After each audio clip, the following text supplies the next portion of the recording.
धर्म चाहता है कि लोग स्वस्थ हों, सुखी हों, फिर धर्म की दुश्मनी भांति भांति के उपचार विधियों से क्यों हुई? ये हमारी गलत धारणा है कि धर्म चाहता है कि लोग सुखी हों, स्वस्थ हों। कभी नहीं चाहते। वो लोग चाहते हैं कि सब लोग दुखी रहें, परेशान रहें, तकलीफों में रहें। तभी वो ईश्वर का सहारा मांगते हैं, भिक्षा मांगते हैं, चर्चाते हैं। पादरी का सहारा चाहिए, लोग भयभीत रहें, तकलीफ में रहें। सुखी आदमी चर्च नहीं जाता,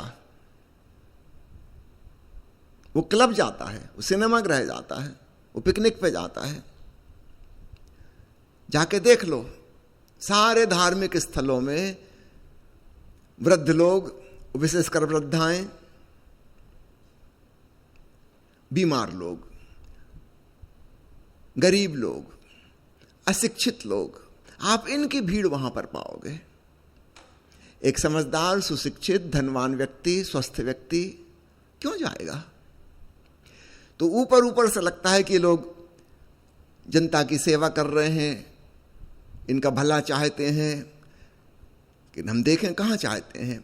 जब कुएं लोगों को ठीक कर रहा था, क्यों उसका विरोध किया? जब मैस्मर लोगों को ठीक कर रहा था, क्यों विरोध किया? अन्नपैथियों को ले लो, जापान से रेकी शुरू हुई और करीब करीब पूरी दुनिया में छा गई। एक ऐसा समय आया, ये फिर से मैस्मर वाली बात ही नए रूप में आ गई थी। नाम दूसरा हो गया, उनकी शब्दावली दूसरी है, उनके सिंबल्स दूसरे हैं,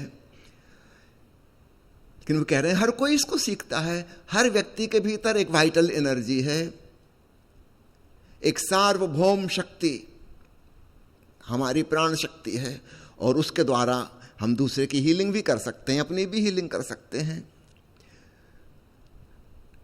धर्म को बड़ी तकलीफ होती है जब कोई लोग स्वनिर्भर होने लगे, इंडिपेंडेंट होने लगे। वो चाहते थे आप उनके गुलाम रहो। अगर आप अपनी हीलिंग कर लेते हो, आप अपनी पड़ोसी की हीलिंग कर दोगे, अपने परिवार में कोई बीमार हुआ उसकी हीलिंग कर दोगे, धर्मगुरु का तो धंधा ही छिन गया। तो रेकी का विरोध हुआ। जर्मनी में होम्योपैथी खोजी गई थी और जितना विरोध हो सकता है पोप की तरफ से हुआ। भाई आपको क्या मतलब, अगर लोग ठीक हो रहे हैं होम्योपैथिक दवाई लेने से, आपको प्रॉब्लम क्या है इसमें? प्रॉब्लम ये है कि चर्च की भीड़ कम होती जा रही है। कहीं भी कोई भी पैथी शुरू हुई, चाहे वो वैज्ञानिक हो चाहे वो अवैज्ञानिक हो, दोनों प्रकार की मैं कह रहा हूं, और अल्टरनेट पैथीज की आवश्यकता है, क्योंकि आदमी अवैज्ञानिक है। मेरी बात समझना, मैं कभी भी किसी अल्टरनेट पैथी की आलोचना नहीं करता, एलोपैथिक डॉक्टर होते हुए, क्योंकि लोगों की बीमारियां मानसिक हैं और वो इस प्रकार की मानसिक चिकित्सा से ठीक हो सकते हैं। उनको रियल मेडिसिन देने की जरूरत भी नहीं है, क्योंकि रियल मेडिसिन के साइड इफेक्ट भी होते हैं। मेडिकल कॉलेज में हम पढ़ते थे, जब कोई दवाई की रिसर्च होती है उसके साथ साथ प्लेसिबो से कंपैरिजन किया जाता है।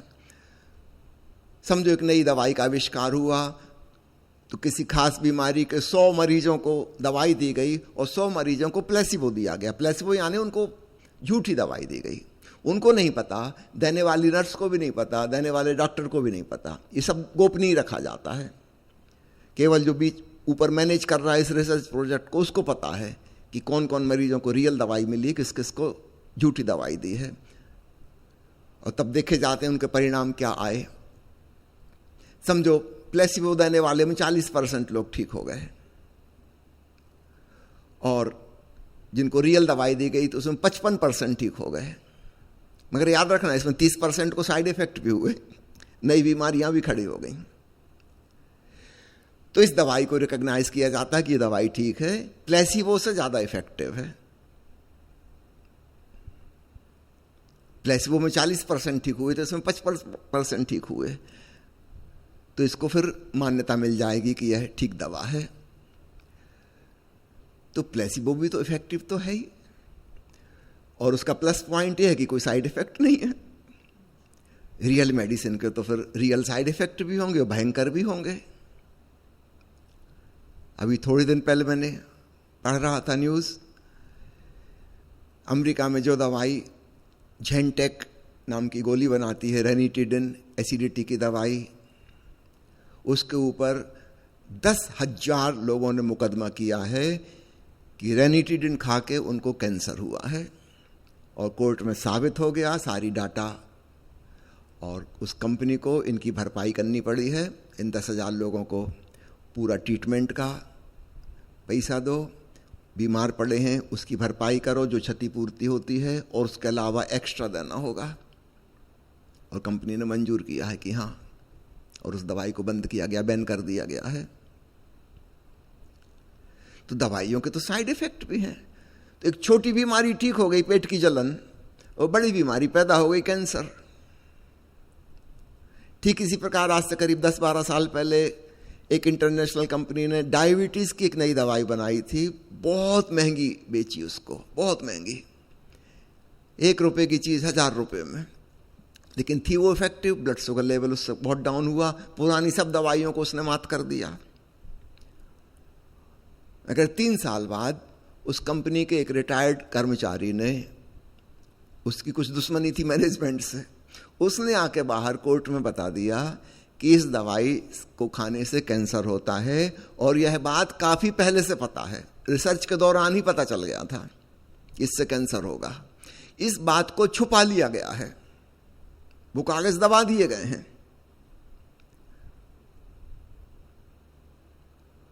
खोजबीन की गई, पाया गया उसकी बात सही है, वो दबे हुए कागज बाहर निकल आए। उस कंपनी पे बड़ा केस हुआ, और तब जब दुनिया में लोगों को पता चला, तब तो 70-80 हजार लोग दावा किए कि उनका कैंसर इस दवाई की वजह से हुआ है। तो शुगर लेवल तो घटा दिया, कैंसर पैदा कर दिया। तो याद रखिएगा, जहां रियल मेडिसिन है वहां पे रियल साइड इफेक्ट होंगे, और कई बार ऐसे होंगे कि मूल बीमारी से भी ज्यादा बड़े। अल्टरनेट पैथीज चाहे रियल हो चाहे फॉल्स, कम से कम 40% लोगों को तो फायदा पहुंचाती हैं बिना किसी साइड इफेक्ट के। और लोग अगर लेने को तैयार हैं, उनको लाभ हो रहा है, तो आप रोकने वाले कौन होते हैं? और बहुत सी बीमारियां ऐसी हैं साइकोसोमेटिक हैं जिनमें रियल मेडिसिन देना ही नहीं चाहिए।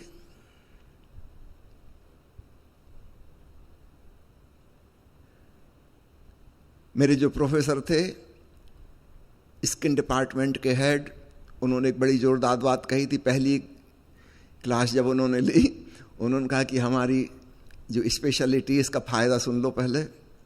इसका फ़ायदा ये है कि हमारा मरीज ना तो कभी ठीक होता और ना मरता। स्किन डिसीज से कोई नहीं मरता, और स्किन डिसीज का भी ठीक भी नहीं होती। तो ऑन गोइंग वो आता रहेगा, आपको फीस देता रहेगा। आप दवाई के नाम बदल बदल के अलग अलग ब्रांड नेम की दवाई देते रही, कभी ये कभी वो, मन बहलाने के लिए। कुछ टेम्पररी फायदा हो जाएगा, वो संतुष्ट फिर आएगा, जाएगा कहाँ? हमारा परमानेंट मरीज एक बार जिसको स्किन प्रॉब्लम हो गई, वो मरेगा भी नहीं, ठीक भी नहीं होगा, और रात को कोई इमरजेंसी कॉल नहीं आएगा। अन्य डॉक्टरों को बेचारों को हमेशा मुसीबत रहती, आधी रात को भागना पड़ेगा। स्किन में ऐसा कुछ नहीं है, वो खुजला रहे हैं, खुजलाते रहेंगे, रात को थोड़ी बुलाएंगे, सुबह बुलाएंगे। हम सबको पता है, भ्रूण में बच्चा जब विकसित होने लगता है भ्रूण से, उसमें 3 लेयर्स होती हैं। उसमें एक ही लेयर है एक्टोडर्म, जिससे ब्रेन विकसित होता है और उसी से स्किन डेवलप होती है। तो भ्रूण की जो बुनियादी 3 लेयर्स हैं, उसमें एक सिंगल लेयर से ब्रेन और नर्वस सिस्टम डेवलप हुआ और उसी से स्किन डेवलप हुई है। तो जरूर इनमें कुछ तालमेल है। मन की बीमारियां त्वचा पर प्रकट हो जाती हैं, तो जैसे मन की बीमारियों को ठीक करना साइकेट्री की पहुंच के लगभग बाहर है, ठीक वैसे ही स्किन के प्रॉब्लम ठीक करना भी बाहर है। अगर दूसरी पैथी वाले क्लेम कर रहे हैं कि वो ठीक कर सकते हैं, तो व्यक्ति की स्वतंत्रता होनी चाहिए। इसमें धर्म कहां से बीच में आ जाता है? लेकिन धर्म वालों की मुसीबत समझो, वे बिल्कुल मंजूर नहीं करते। और जब एलोपैथी डेवलप हुई थी उस समय भी याद रखना, जैसे उन्होंने रेकी का विरोध किया, मैस्मर का विरोध किया, साइकोलॉजी का विरोध किया, होम्योपैथी का विरोध किया, एलोपैथी का भी भयंकर विरोध किया।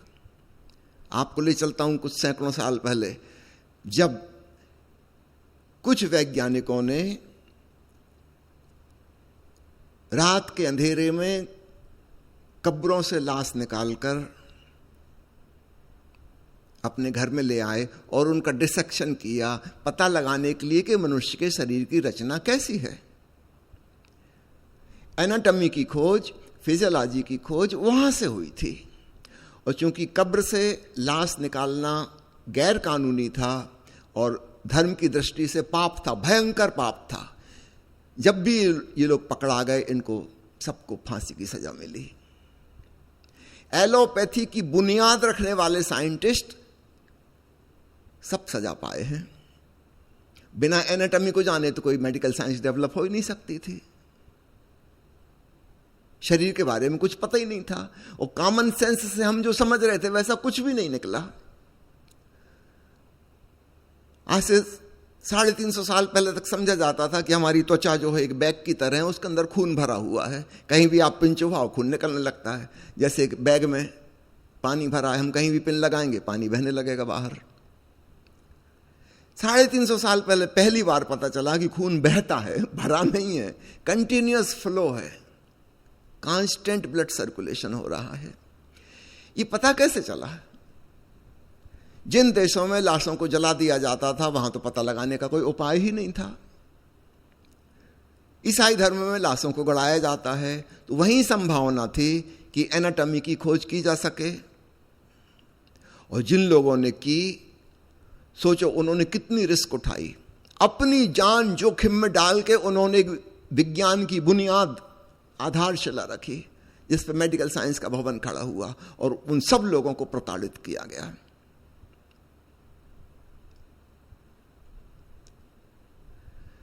धर्म ने कोई कसर नहीं रख छोड़ी है दुश्मनी लेने से। हर चीज से दुश्मनी है।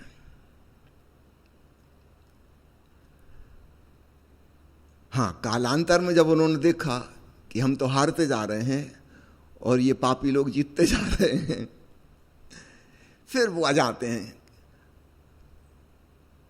कि मिशनरी अस्पताल खोल रहे हैं। ये वही लोग हैं जिन्होंने पूरी कोशिश की थी कि कभी साइंस डेवलप ही ना हो पाए, मेडिकल साइंस डेवलप ही ना हो पाए। लेकिन जब देखा उन्होंने कि अब चाल पलट गई,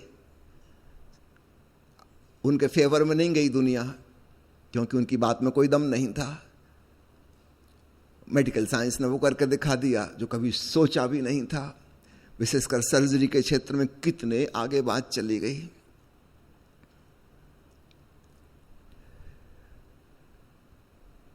तो आप पूछ रही हैं कि धर्म भी चाहता है लोगों का कल्याण हो, सुखी हो और स्वस्थ हो। यह हमारी धारणा बिल्कुल गलत है। जब मदर टेरेसा को नोबेल प्राइज मिली थी, उन्होंने कहा था धन्यवाद कलकत्ता के लोगों का जो बच्चे पैदा करके सड़कों पर छोड़ जाते हैं, उन्हीं की वजह से हमारा आश्रम चलता है, अनाथालय चलता है, उन्हीं की वजह से हमको नोबेल प्राइज मिलती है, शांति पुरस्कार मिलता है। ये तो चाहते हैं कि दुनिया में अनाथ होते रहें। आप क्या सोचती हैं? लोग चाहते हैं कि अनाथ ना हो, फिर अनाथालय कैसे चलेगा? और अनाथालय नहीं चले तो सेवा कैसे करेंगे? और सेवा नहीं करेंगे तो स्वर्ग कैसे जाएंगे? मुझे याद आता है एक बार एक ईसाई मिशनरी, उसे जब जबलपुर में रहते थे, उनसे बात कर रहे थे।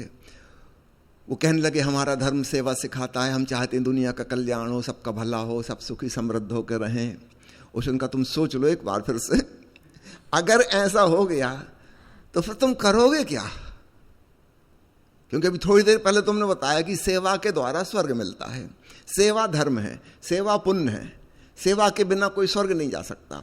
अगर सब लोग सुखी हो गए, समृद्ध हो गए, स्वस्थ हो गए, प्रसन्न जी रहे हैं, तुम सेवा करोगे किसकी? किसी के पास जाओगे कि भाग यहां से, हम सब ठीक ठाक है, बिल्कुल मजे में, क्यों हमारे पीछे पड़े हो? वो ईसाई मिशनरी बड़ी चिंता में पड़ गया, उसने आंखें बंद कर ली, उदास हो गया। फिर उसने थोड़ी देर बाद आंख खोली, बोल नहीं नहीं आचार्य जी ऐसा मत कहिए, ऐसा मत कहिए कि सब सुखी संपन्न हो जाए। फिर हम करेंगे क्या? और फिर हमको नरक जाना पड़ेगा, स्वर्ग जाने का उपाय ही नहीं है। तो सेवा के द्वारा जा सकते थे। तो ऊपर ऊपर से ऐसा लगता है कि विश्व का कल्याण चाहते हैं, ये बिल्कुल नहीं चाहते। ये चाहते हैं लोग अनाथ हों। मदर टेरेसा कलकत्ता में आके क्यों बनाती अनाथालय? अमेरिका में, फ्रांस में, स्वीडन में, वहां क्यों नहीं बनाती?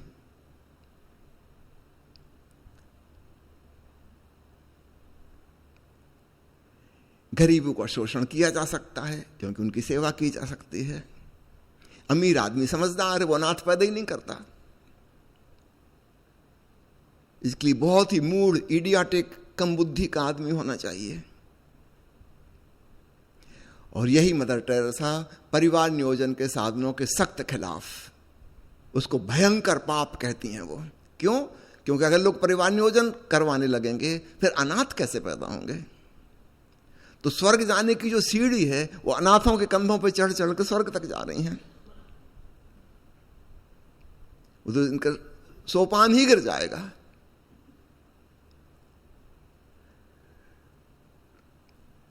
धीरे धीरे ये धोखे टूटे हैं। धर्म बातें बहुत अच्छी अच्छी करता है, लेकिन उसके कर्म बिल्कुल अलग हैं। इंटेंशन और एक्शन ये बताते कुछ हैं कि हमारे इंटेंशन ये हैं, लेकिन इनके एक्शन से साबित होता है कि ये झूठ बोल रहे हैं, ये पाखंडी है। भीतर भीतर कुछ और, बाहर बाहर कुछ और है। तो सब प्रकार की पैथियों का विरोध हुआ है। और हमेशा ही जहाँ कहीं कोई कल्याण की बात आती है, धर्म को सबसे ज़्यादा अखरती है।